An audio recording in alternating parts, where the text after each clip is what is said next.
बच्चों आज हम मैथ्स पढ़ेंगे। Take out your maths book and open your book at page number 9।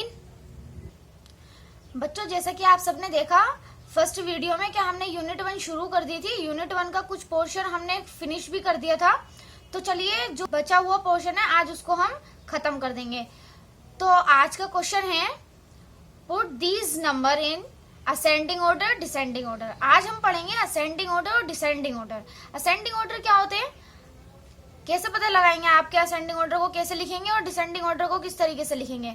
Ascending order का मतलब होता है बढ़ते हुए क्रम में। देखिए आप यहाँ पे एरो देख रहे हैं इस तरीके से, तो ये सीढ़ियां चढ़ रहा है बढ़ते हुए क्रम में ऊपर की तरफ। डिसेंडिंग ऑर्डर में आप ये देख रहे हैं किस तरीके से सीढ़ियां उतरते हुए यानी घटते हुए क्रम में लिखना है आपको। तो ये कुछ नंबर्स दे रखे हैं आपको, आगे पीछे करके दे रखे हैं। अब आपको इसमें असेंडिंग ऑर्डर के हिसाब से इसको अरेंज करना है। तो देखिए जरा असेंडिंग ऑर्डर का क्या बताया मैंने, बढ़ते हुए क्रम में, यानी सबसे पहले हम छोटा लिखेंगे फिर उससे बड़ा लिखेंगे फिर उससे बड़ा लिखेंगे फिर उससे बड़ा लिखेंगे, बढ़ते हुए क्रम में लिखेंगे हम। ठीक है, तो इसमें पहले हम सबसे छोटा ढूंढेंगे। क्या कौन सा डिजिट सबसे छोटा है, कौन सा डिजिट है 13 देखिए। फिर उन्होंने उसके बाद लिखा है 31, फिर उसके बाद 44, फिर उसके बाद 49, फिर उसके बाद 72, फिर उसके बाद 96। ठीक है, तो इसी तरीके से हमें बाकी के भी ये अरेंज करने हैं। तो चलिए करते हैं। अब आप बताइए, देखिए जरा ध्यान से, क्या इन डिजिट्स में आपको सबसे छोटा नंबर कौन सा दिख रहा है 23। तो आप सबसे पहले 23 लिख देंगे। उससे बड़ा बताइए कौन सा है 33 लिख देंगे। फिर उसके बाद 43, फिर उसके बाद 53, यहाँ पर आपको बॉक्स में लिखते जाना है 53। फिर उसके बाद ढूंढिए 63, फिर उससे बड़ा सबसे बड़ा कौन सा हो गया 73। तो 73 पे खत्म हो जाएगा। ठीक है, फिर इसी तरीके से ये जो एक पार्ट और बचता है इसका, ये आप खुद करेंगे। अब इसी में डिसेंडिंग ऑर्डर देखिए। अब डिसेंडिंग ऑर्डर में क्या बताया मैंने आपको, घटते हुए क्रम में, यानी पहले सबसे बड़ा लिखेंगे फिर उससे छोटा लिखेंगे फिर उससे छोटा लिखेंगे। तो देखिए जरा इन्होंने किस तरीके से कर रखा है। सबसे बड़ा नंबर कौन सा है इसमें 99, तो इन्होंने 99 लिख दिया। फिर उन्होंने देखा कौन सा है बताइए 97, फिर उससे छोटा कौन सा है 92, फिर उससे छोटा 90, फिर उससे छोटा 69, फिर उससे छोटा 39। अब इसी तरीके से सेकंड पार्ट देखिए इसका, इसमें ढूंढिए सबसे बड़ा नंबर कौन सा है 94, फिर उसके बाद 85, फिर उसके बाद 61, फिर उसके बाद 58, फिर उसके बाद 49, फिर उसके बाद 16।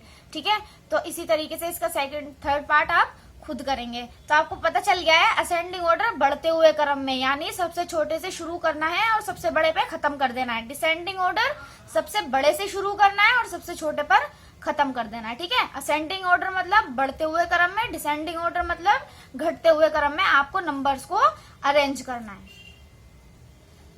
चलिए अब नेक्स्ट पेज देखते हैं। नेक्स्ट पेज पे आपको रिवीजन एक्सरसाइज दी गई है, तो चलिए जरा थोड़ा सा रिवीजन एक्सरसाइज पे भी नजर डाल लेते हैं। तो इसका क्वेश्चन नंबर 1 है fill the correct numbers in the boxes. आपको करेक्ट नंबर फिल करने हैं इन बॉक्सेस के अंदर। तो जरा देखिए ए पार्ट में क्या दे रखा है, 5 के बाद डायरेक्ट 10 आ गया। अब भाई पता नहीं कैसे आया ये 5 के बाद 10, थोड़ा सा सोचिए 5 के बाद 10 कैसा आया। 5 के अंदर अगर हम 5 प्लस कर दे तो 10 आ जाएगा, जी बिल्कुल आ जाएगा। तो इसी तरीके से अब हम 10 के अंदर 5 प्लस कर देते हैं, क्या आएगा 10 के अंदर 5 प्लस करेंगे तो क्या आएगा 15 के अंदर फिर 5 प्लस करके देखते हैं 20 के अंदर फिर 5 प्लस करके देखें 25 के अंदर फिर 5 प्लस करके देखें 30। यानी हमने जो ये 5 प्लस करते जा रहे हैं ये बिल्कुल सही है, क्योंकि यहाँ पर आके भी आगे जो हमारी लाइन चलती आ रही है यानी इसमें 5 का ही डिफरेंस है, 5 का ही गैप दे रखा है इनमें। तो इसीलिए अभी तो हमें यहाँ पर आके और कंफर्म हो गया कि हम बिल्कुल सही चल रहे हैं। 30 के अंदर फिर 5 प्लस करा 35 आ गया, 35 के अंदर फिर 5 प्लस करा 40 के बाद फिर 5 प्लस करा 45।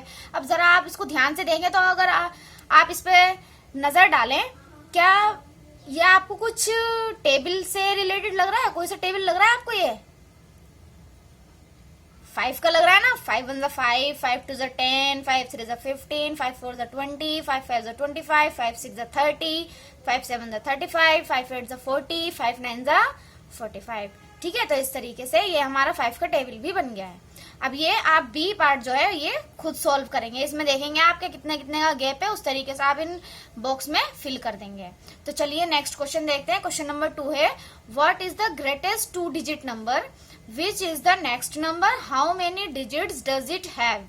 आपको इसमें बताना है कि 2 डिजिट ग्रेटेस्ट, 2 नंबर बड़ा जो है वो कौन सा नंबर होता है, 2 डिजिट नंबर बताइए ग्रेटेस्ट कौन सा होता है, और फिर what is the next number, और उसका नेक्स्ट नंबर बताना है आपको, और उसके अंदर जो डिजिट आए वो नेक्स्ट नंबर जो है जितने डिजिट का नंबर है उसके अंदर कितने डिजिट्स हैं वो आपको काउंट करके बताने हैं।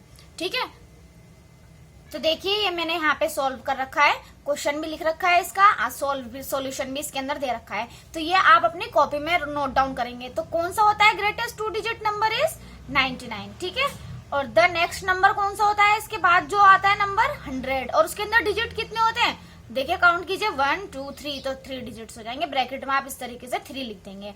ठीक, और क्वेश्चन नंबर 3, इसमें आपको क्या बताना है, what is the smallest 2 digit number, what is the number before it, how many digits has it. आपको इसमें 2 स्मॉलेस्ट डिजिट नंबर बताना है। बताइए जरा कौन सा होता है 10, और उसके बाद कौन सा नंबर आता है, सॉरी इससे पहले कौन सा नंबर आता है, इसमें पूछा नंबर बिफोर इट। ठीक है, तो स्मॉलेस्ट 2 डिजिट नंबर आपने बता दिया 10, और उससे पहले का बताना है आपको, तो कौन सा है 9। तो इसमें कितना नंबर है, कौन सा कितने डिजिट का नंबर है 1, तो इसलिए ब्रैकेट में आप इसको 1 लिख देंगे। तो ये आपको अपनी कॉपी में सॉल्व करना है। ठीक है, अपनी कॉपी में नोट डाउन करेंगे आप ये काम। चलिए अब क्वेश्चन नंबर 4 देखते हैं। 2 और 3 मैंने आपको समझा दिया है किस तरीके से करना है, और ये काम आप अपनी कॉपी में करेंगे। अब क्वेश्चन नंबर 4 है, ये भी कॉपी में करना है। तो जरा देखिए इसमें क्या करना है आपको, in writing the numbers 1 to 100 how many times do you use 0 1 और 9। इसमें ये है कि अगर आप जो है 1 से लेके 100 तक काउंटिंग लिखते हैं, ठीक है, इसके अंदर आपको पता लगाना है, ढूंढना है कि 0 1 और 9 कितने टाइम्स यूज होता है। तो आप क्या करेंगे इसके लिए, सबसे पहले तो आप 1 से लेके 100 तक काउंटिंग लिखेंगे, फिर उसके बाद काउंट करेंगे कि आप 0 कितने टाइम्स यूज हो रहा है उसमें, 1 कितने टाइम्स यूज हुआ, 9 कितने टाइम्स यूज हुआ। ठीक है, तो ये आपका होमवर्क है, ये खुद करेंगे आप। आपको ये काउंटिंग लिख के अपनी बुक में दिखानी, कॉपी में शो भी करनी है, दिखानी भी है। लिखेंगे पहले आप, फिर उसके बाद 0 कितने बार आया वो बताएंगे, आगे लिखेंगे 1 कितने टाइम्स यूज हुआ वो आगे लिखेंगे, 9 कितने टाइम्स बार यूज हुआ वो आगे लिखेंगे। ठीक है, तो ये आपका होमवर्क है, ये आपको खुद करना है। तो चलिए क्वेश्चन नंबर 5 देखते हैं। ऐड, इसमें आपको ऐड करना है। ऐड तो पता ही आप सबको प्लस करना है। चलिए तो करते हैं।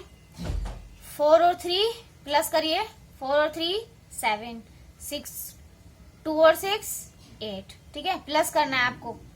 फिर उसके बाद मैं बी नहीं करवा रही हूँ, बी आप खुद सोल्व करेंगे। सी देखिए जरा, 2 और 8 को प्लस करेंगे तो कितना हुआ 10। 0 यहाँ लिखेंगे, 10 ऐसे ही मत लिख दीजिएगा, 1 यहाँ पे और 0 यहाँ पे, 0 यहाँ लिखेंगे, 1 ऊपर कैरी लगाएंगे। ठीक है, फिर उसके बाद 4, और ये जो आपका इसका 10 का 1 ऊपर आप कैरी लेके गए ना, इसके अंदर इसको ऐड कर देंगे। 4 + 1 5। ठीक है, अब क्वेश्चन नंबर 6 देखिए। सब्ट्रैक्ट करना है आपको, इसके अंदर माइनस करना है, घटाना है। 9 में से 5 गए, बताइए 9 में से 5 जाएंगे तो कितने बचेंगे 4। 6 में से 3 माइनस करेंगे तो कितने बचेंगे 3। तो इसी तरीके से बी आप खुद करेंगे, बी पार्ट। सी पार्ट में फिर आपको कराती हूँ। अब 3 और 2, क्या 2 में से 9 जा सकते हैं? नहीं, बिल्कुल नहीं जा सकते।